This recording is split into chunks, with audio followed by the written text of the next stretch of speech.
You ever have one of those moments where you just assume because it's sunny out that all the conditions are just perfect? I think it's like a March condition in Wisconsin, but that's pretty much what I did today.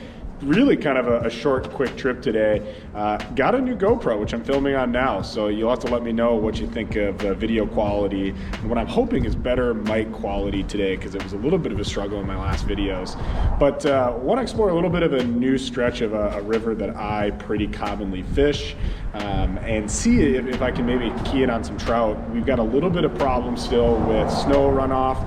It's rained the last 2 to 3 days, so I'm not expecting great water quality, but I'm near some springs that I know are going to clear up that water a little bit. So we're going to do a little bit of exploring. I'm going to play around with the camera here. Let me know what you think as far as the angles go. You know, if you like the quality a little bit more, and especially that audio. I'm really kind of curious to see as you kind of go through it. And comment below, you know, just some of those differences that you see. So let's see if we can't get after it today. So knowing that I've got a little bit of a potential runoff situation, I'm probably going to start by throwing some streamers and just kind of seeing what I get off of them. A lot of times in this spring melt, or you know, when you get a little bit high waters and that, just seem to do pretty well throwing streamers. So I've just got a orange cone head woolly bugger that I'm using today. What I'm actually going to do is tie another dropper streamer probably about 8 inches back from this, just using an improved clinch knot to the back shank of that hook. So you'll see me kind of do that in a second, but I'm going to do a little bit smaller woolly bugger, a little bit different color, maybe not as extreme as the orange here. I've got 1X tippet to my poly leader that I'm running right now, and so on that dropper you always want to use a lighter tip up, so if you break off or hook up on something or snag, that you're gonna break off the lighter tippet and hopefully only lose 1 fly versus 2. It's just gonna be an improved clinch knot. So I've got my 2 pieces of line. I'm gonna wrap it.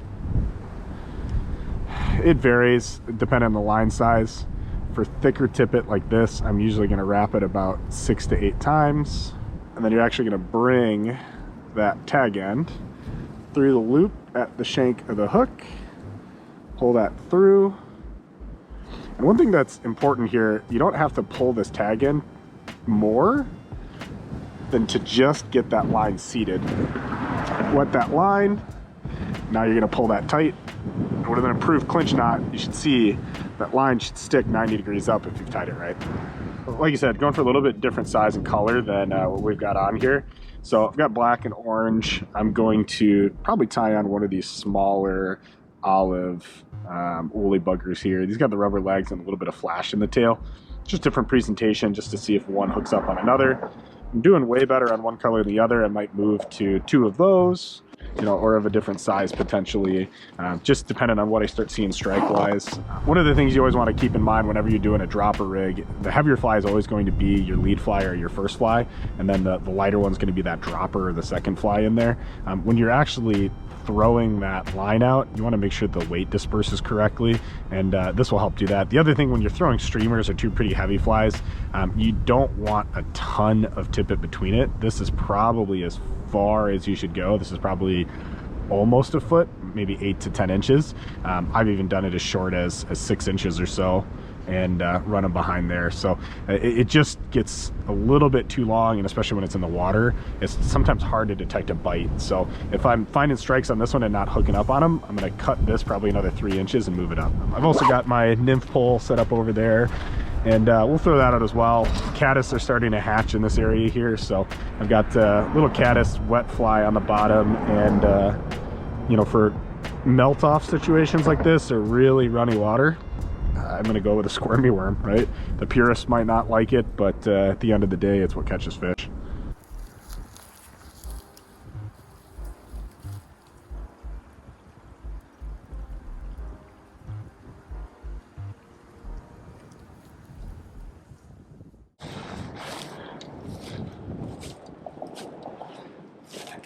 Interesting.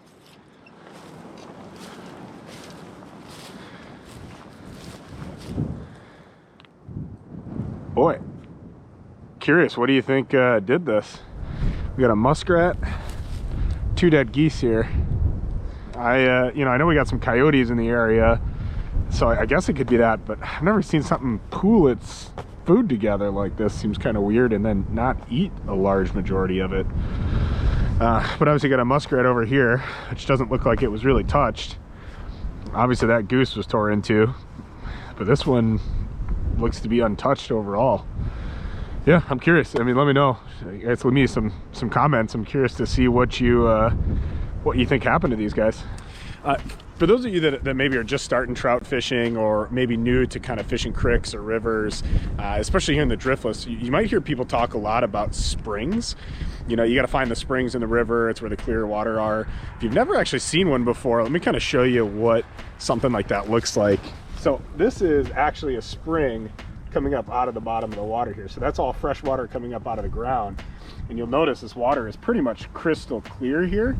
And it's because of the springs that are in this area. So you can actually see them coming up here. But that's actually what we're talking about when we're talking about springs. And so if you generally find this water too, it's going to be colder.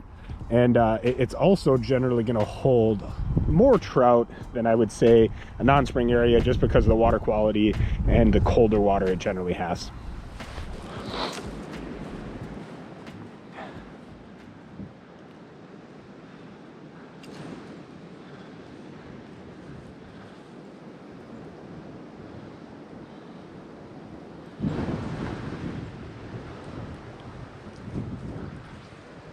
Oh no. Oh. Well, this is what I call the walk of shame here. And you can see the trout I'm already spooking in there.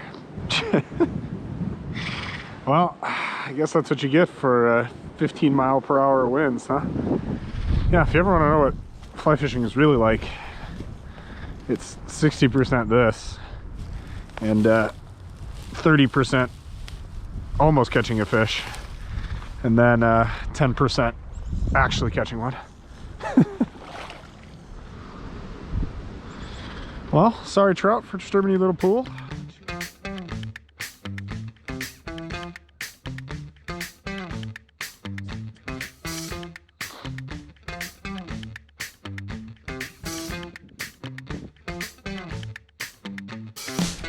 Oh, there's one. Looks like on that bottom fly. Wow, not exactly what I was hoping for. So obviously not what we're after. There's some browns and brooks in this. Well, there he goes. Brown and brooks in here. But during the spring here, these creek chubs get real aggressive, and so a lot of times it's hard not to hook up on at least one of them.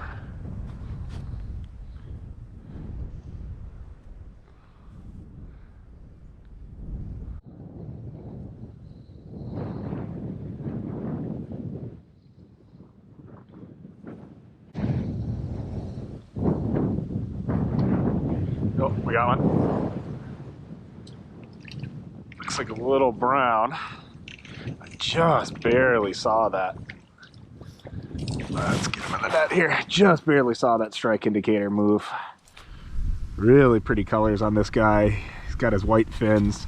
He hit on the little caddis emerger right on the bottom, and I barely just saw my strike indicator moving, but really pretty fish.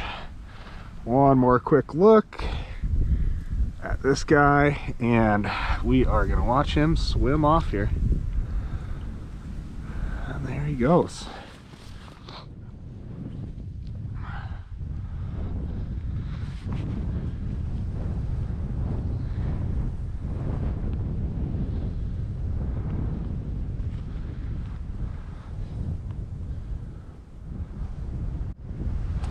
Oh, got another one. It's a better fish. Again, on that smaller dropper, just that little caddis emerger. Just, I don't know if it picked it up, but just a tiny little hit on my indicator. Another little brookie. Take a quick look at him here. Really pretty little fish. And let's get you back. Just got a little caddis dropper, so it's pretty obvious the caddis must be out here. Little pink squirmy worm. And I had to actually add some weight. It's so windy that my drift wasn't going right. It was kind of sideways in the water because the top bobber, the top indicator was actually getting blown by the wind and really pushing it into a really bad drift. So as soon as I threw that split shot on to get a little bit better drift going, that's when I'm starting to hook up on him here. Well, overall, not a terrible day, I guess, considering the conditions.